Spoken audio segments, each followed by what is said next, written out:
Rolling. So firstly तो congratulations Aditya Thank you. Faraz के लिए. Thank you. सो कैसी फीलिंग है अभी और कितना डिफिकल्ट था ये कैरेक्टर में खुद को ढालना?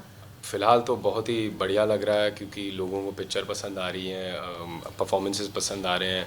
जो एक्चुअली हम कहानी के थ्रू कहना चाह रहे हैं वो बात भी व्यक्त हो रही है ऑडियंसेस को, तो बड़ा ही अच्छा लग रहा है. As far as the role goes, of course हर रोल अपने आप में कठिन होता है, लेकिन आप समझ सकते हैं ऐसा रोल जो मतलब मेरे रियलिटी से, मेरे पर्सनालिटी से इतना दूर है, तो काफ़ी कठिन था ये रोल निभाना, किरदार निभाना. लेकिन हंसल सर थे ही पहले से, उन्हीं का आइडिया था कि मतलब हमें इसको ह्यूमनाइज करना है, इसका थोड़ा जैसे कहते हैं वो लेयर्स ऑफ ब्रूटैलिटी के नीचे जो ह्यूमैनिटी होती है, जो इंसानियत होती है, वो भी थोड़ी सी व्यक्त करनी है.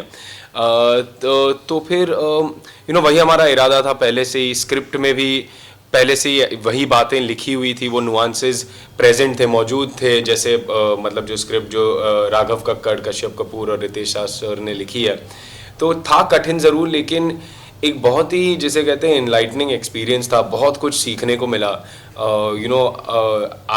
जवान लड़के कैसे रेडिकलाइज होते हैं वो तो हम मतलब काफ़ी टाइम से देखते आए, लेकिन आजकल के मॉडर्न डे में भी उन पे कैसे ये असर पड़ता है और ये क्या कर सकते हैं, वो देख के, वो समझ के, वो सीख के काफ़ी हैरान भी हुए. लेकिन मतलब अभी काफ़ी काफ़ी कुछ सीखने को भी मिला इंसानियत के बारे में और हमारी सोसाइटी के बारे में भी. जैसे कि ट्रेलर में देखने मिल रहा है कि आपने काफ़ी गन का यूज़ हुआ है. सो वो गन को पकड़ना उसके लिए भी काफ़ी प्रैक्टिस लगती है. सो आपका वो दौर कैसा रहा जी, प्रैक्टिस तो का? वो सुनील रॉड्रिगेज सर जो एक्शन डायरेक्टर है हमारे, उनकी टीम के साथ हमने काफ़ी वर्कशॉप्स किए जिसे कहते हैं. वो गन तो देखिए एक बात होती है, वो गन पकड़ने का जो टेक्निक होता है वो तो सब वो आप सीख सकते हैं एक दो सेशन में. लेकिन वो जो समझ बदलनी पड़ती है हमें कि हम जब भी सिनेमा में गन देखते हैं तो वो ऐसी कोई बड़ी बात होती है नहीं. मतलब वो it is not treated with the same danger and reverence के आप जो रियल लाइफ में अगर किसी कमरे में जो अक्सर गन ना हो, वो रूम में गन दिखाई दे किसके हाथों में, और स्पेशली किसी थोड़े मतलब किसी इंसान के हाथों में जिस पे आप विश्वास नहीं करते हो, तो बहुत बड़ी चीज़ होती है. वो बहुत डर लगता है और बहुत पावर होता है वो गन में. वो चलाए नहीं तो भी बहुत पावर होता है. तो वो जो चीज़ है ना कि आप एक कमरे में रात भर वो गन पकड़ के लोगों को आप हॉस्टेज रख रहे हैं, तो वो गन की पावर समझना वो बहुत इम्पोर्टेंट था. और वो एक्चुअली हंसल सर का वही प्लान था, सुनील सर का भी वही प्लान था कि देखिए हम ज़्यादा देखते नहीं हैं, लेकिन ये कहानी में ये बहुत महत्वपूर्ण है, तो ये हमें करना है, ये नुआंस हमें बाहर लाना है. लेकिन एक और भी बात है कि हमारे ट्रेनिंग में सुनील सर और उनकी टीम ने बहुत इम्पोर्टेंस दिया है गन सेफ्टी को. क्योंकि क्या होता है कि आप हम देखते हैं हॉलीवुड में भी, यहाँ पर भी कभी कभी एक्सीडेंट्स हो जाते हैं गन के साथ. Some are very costly in terms of life, in terms of property. तो आई थिंक वो एक बात हमेशा ध्यान में रखना, क्योंकि वही मैं कह रहा हूँ ना, हम पूरी पिक्चर में मतलब ऑलमोस्ट 80% ऑफ द पिक्चर में वो गन पकड़े रखे हैं 5 अलग लड़के. तो 5 लड़के जो है किरदार वो है, लेकिन 5 जवान लड़के भी हैं एज एक्टर्स. तो how do you be responsible, how do you make sure that you are not hurting yourself, not hurting other people, not harming the properties. तो वो पूरा उसका सब मतलब ऐसा होलिस्टिक समझ आ गई थी, which was actually really good and very refreshing कि हुआ हमारे पिक्चर में ऐसा.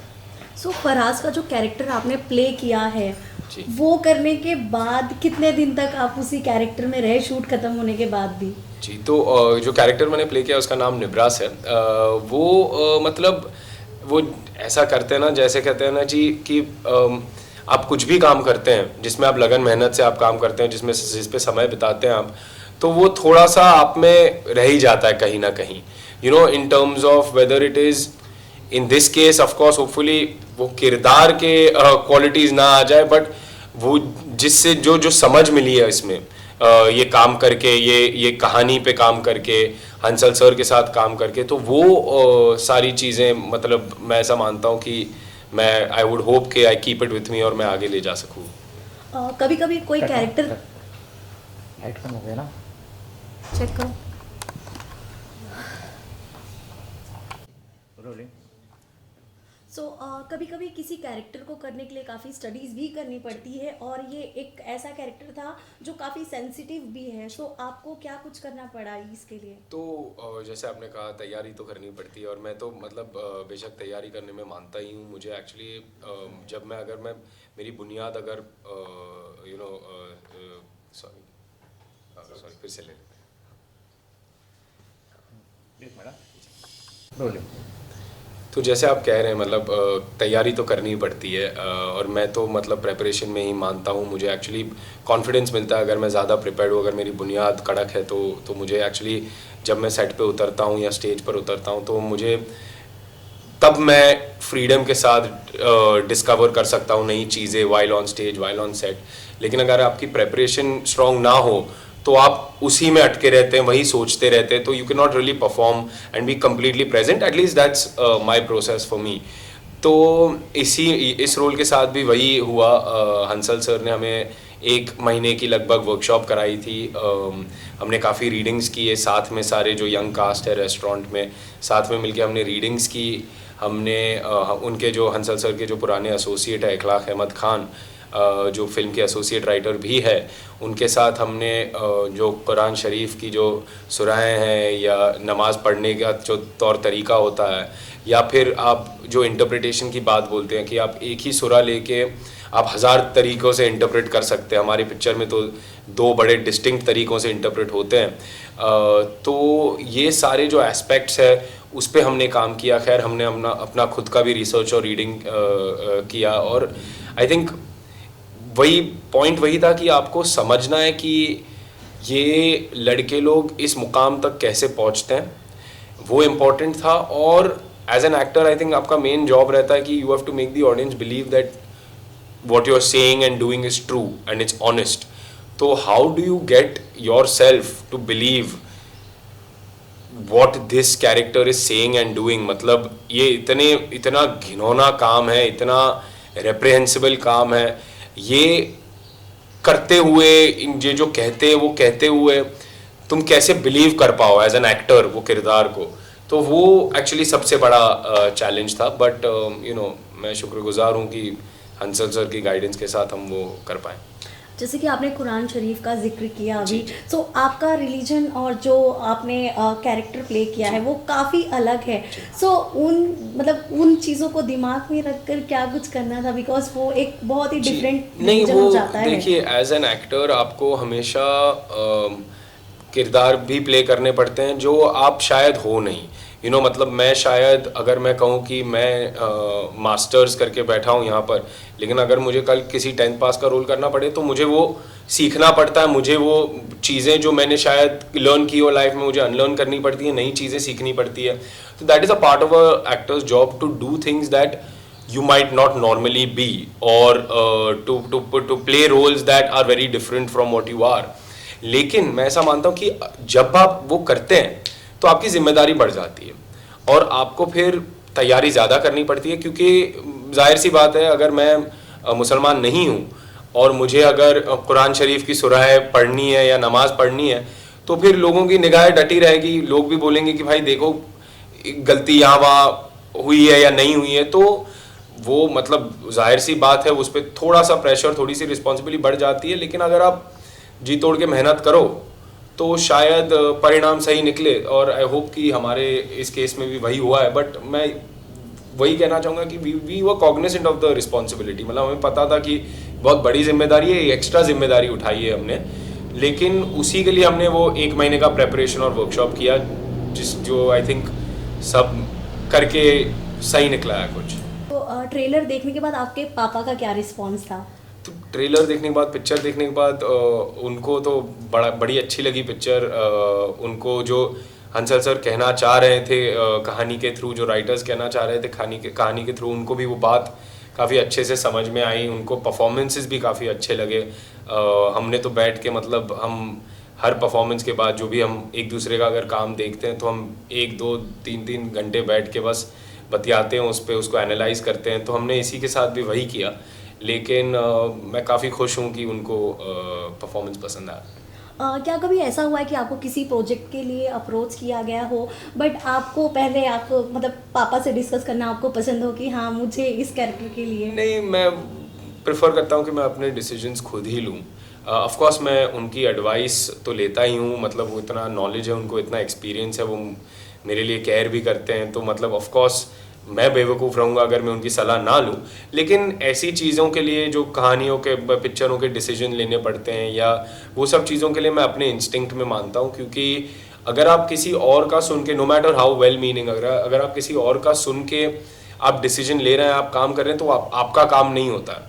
फिर अगर आप सक्सेसफुल हुए या फेल हुए तो फिर वो सक्सेस या फेलियर आपका फील नहीं होता है, which is a little bit of a dangerous thing. तो मैं ऐसा मानता हूँ कि खुद की डिसीजंस लो, सोच समझ के लो, लेकिन खुद के डिसीजन लो। शूटिंग के वक्त कोई ऐसा इमोशनल मोमेंट हुआ हो सेट पर जो आप शेयर करना चाहें आपके फैंस के साथ? तो वैसे तो काफ़ी इमोशनल मोमेंट्स थे, काफ़ी वार्म अफेक्शनेट मोमेंट्स थे। हमने कोविड बबल में रहकर साथ में पिक्चर बनाई है, तो आई थिंक वो पूरी टीम के साथ, हंसल सर के साथ इतना इतना सुंदर वक्त गुजरा हमारा। हंसल सर कुकिंग बढ़िया कर लेते हैं, तो हम अक्सर जो हमारा ब्रेक डे होता था, अगर अगले दिन ब्रेक है या टर्न अराउंड है जिसे कहते हैं, तो हम सर के रूम पे चले जाते थे। सर बढ़िया सा खाना बनाते थे और हम साथ में मिलके जो खाते थे, मतलब ऑलमोस्ट सच में कहूँगा मैम कि ये फैमिली वाली फीलिंग आई थी बनाते समय। हम सब नए थे, हम सब अपना करियर वन वे और अनदर चालू कर रहे हैं या शुरुआत हो रही है करियर की। और फिर हंसल सर जो मतलब उन्होंने तो मतलब इतनी कमाल की पिक्चरें बनाई। उन्होंने जस्ट स्कैम बनाई थी, स्कैम आई थी, स्कैम हिट हो गई थी, तब हम साथ में मिलके उन्होंने ये पिक्चर बनाई। लेकिन तो मतलब हम सब प्यार मोहब्बत से काम कर रहे थे। हंसल सर का जो विजन था उसको हम एग्जीक्यूट करने की कोशिश कर रहे थे, तो बड़ा ही सुंदर वक्त गुजरा। इसी के साथ ही आदित्य, अगर आपको इन फ्यूचर अगर बॉलीवुड के किसी एक्टर एक्ट्रेस के साथ स्क्रीन शेयर करने का मौका मिले तो आप किसके साथ करना चाहेंगे? ओ, ये तो बहुत लंबी लिस्ट है, मतलब मैं किसी एक का नाम लूँ तो फिर वो बाकियों के लिए डिससर्विस होता है। बट मैं कहूँगा कि मतलब इतनी लंबी लिस्ट है मैम। अगर आप कहो कि राजकुमार राव सर के साथ काम करना चाहूँगा। रणबीर कपूर की एक्टिंग तो मतलब बचपन से पसंद आती है। आलिया भट्ट कमाल की एक्टर है। पंकज त्रिपाठी सर कमाल हैं। नवाजुद्दीन सिद्दीकी सर भी हैं। कभी शायद पिताजी के साथ भी काम करने का मौका मिले तो बेशक करना चाहूँगा। अगर पिताजी के साथ, आपने जिक्र किया पिताजी के साथ अगर आप काम करना चाहेंगे, उस वक्त आपके दिमाग पे क्या, क्योंकि आपके डैड बहुत ही दिग्गज एक्टर है जिन्होंने पता अनगिनत फिल्में दी हैं जो आज भी एवरग्रीन की तरह चल रही है। सो कैसा कैरेक्टर आप उनके साथ प्ले करना चाहेंगे? वो तो कहानी पे डिपेंड है। मतलब उनके साथ या तो ड्रामा या तो कॉमेडी। मतलब मैंने उनको अपने बचपन में उनके नाटक करते हुए देखा है, तो मतलब वो जो ड्रामा में भी जो काम करते हैं, जो मतलब जो चीज़ें ला पाते हैं, वो भी बड़ी बड़ी सीख मिल सकती है ना एज एन एक्टर मुझको। बट ऑफ कोर्स कॉमेडी में भी तो वो मतलब कमाल है ही। तो आई थिंक मैं that would depend on the story to be honest. Okay, आपसे अगर पूछे कि आपके फादर की कौन सी ऐसी फिल्म है अब तक की जो आपकी फेवरेट है? आई वुड से काफ़ी है। अगेन उन्होंने तो आई थिंक 300 से ज़्यादा पिक्चरें करी है, तो काफ़ी पसंद है। बट आई विल से कि मुझे ओए लकी लकी ओए एक ऐसी पिक्चर है जो मुझे बहुत पसंद है बचपन से भी। मतलब मैं वो कहानी, वो लकी का किरदार, पिताजी के जो 3 अलग किरदार है, सिमिलर रीजन के हैं, लेकिन फिर भी उन्होंने जो वेरिएशन लाया है तीनों किरदार में, आई थिंक वो picture out and out master class है। अगर आप कहो डायरेक्शन की, राइटिंग की, परफॉर्मेंसेस की, वर्ल्ड बिल्डिंग की, मतलब और वो कहानी कहाँ से कहाँ ले जाते हैं, वो किरदार क्या क्या करता है, फिर भी आपको उसके लिए पिटी, उसके लिए थोड़ी सी सिंपैथी फील होती है। तो मतलब बहुत बहुत बहुत सुंदर पिक्चर है वो। लास्टली आपके फैंस के लिए क्या मैसेज देना चाहेंगे? नहीं, बस आप जब भी जा सको सिनेमा में जाकर फराज देखिए। हमने बहुत मेहनत से, लगन मेहनत से, प्यार मोहब्बत से पिक्चर बनाई है। आई होप कि जब भी आप देखें आपको पसंद आए। Thank you. Thank you so much. हाँ, लुक ठीक था, लुक सही है ना? हाँ, लुक परफेक्ट है। हाँ, सेटअप रेडी हो गया आपका।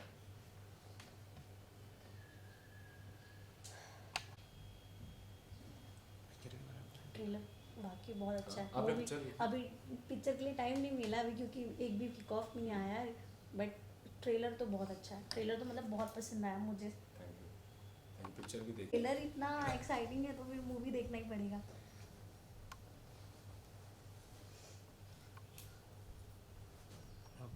हो गया? Thank you. Thank you very much